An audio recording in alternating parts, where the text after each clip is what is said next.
e drejta votës, shprehje vullneti, por jo mundësi, zgjedhje për zgjidhje. Po, e drejta votës është shprehje vullneti, por jo domosdoshmërisht për të gjetur zgjidhje të vërteta përmes zgjedhjeve.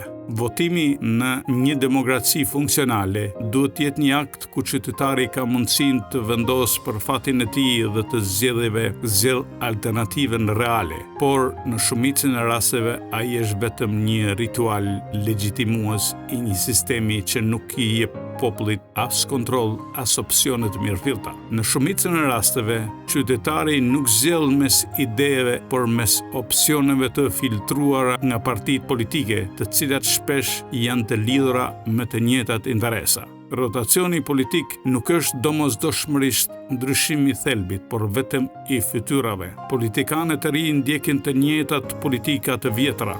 Edhe nëse voton për një kandidat apo parti të caktuar, vendimet pas zgjedhjeve nuk varen më nga populli, por nga interesat që rrethojnë qeverisjen. Votimi përdoret si një mjet për t'i dhënë legjitimitet atyre që nuk janë në pushtet, jo për të transformuar sistemin. Përjardhja e votës është më rëndësishme se vetë akti i votimit. Media, financimi politik dhe propaganda formsojnë perceptimin e popullit përpara se ai të votojë, duke i kufizuar zgjedhjet brenda një kornize të kontrolluar. Lojrat elektorale e bëjnë votën një iluzion. Po, manipulimet zgjedhore, ndryshimet e sistemit elektoral sipas interesat të partive dhe përdorimit të mjeteve ekonomike e klienteliste ndikojnë drejt për drejt në rezultatin e zgjedhjeve. Të votosh është një drejt, por kjo nuk garanton se zëri do të arrijë që të dëgjohet.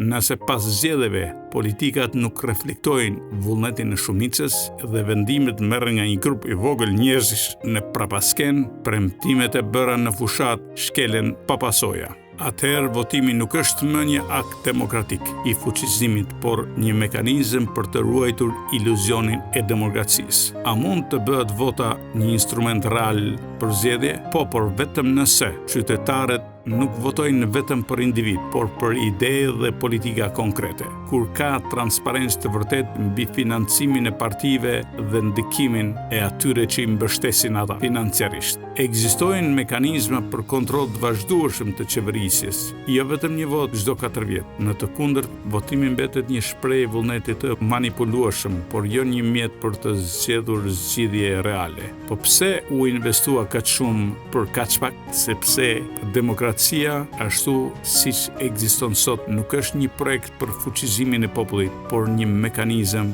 për menaxhimin e tij. Ajo nuk u ndërtua për të çliruar individin nga shtypja, por për ta bërë atë pjesë të një spektakli politik ku ai mendon se ka pushtet, ndërsa në fakt është vetëm një numër në një sistem që nuk e lejon që të ndryshojë asgjë thelbësor. Elitat politike nuk duan anarki, por një sistem të parashikueshëm. Demokracia është një mënyrë për t'i dhënë atyre një iluzion pjesëmarrjeje, duke i mbajtur ata të qetë. Zgjedhjet janë një valvull shkarkimi. Ato krijojnë idenë se qytetarët mund të ndryshojnë fatin e tyre, por realisht sistemi është ndërtuar që të ndryshojë qeveritë, jo rregullat e lojës. Kur njerëzit votojnë, ata ndihen sikur kanë bërë pjesën e tyre dhe rrallë kërkojnë ndryshime më të thella.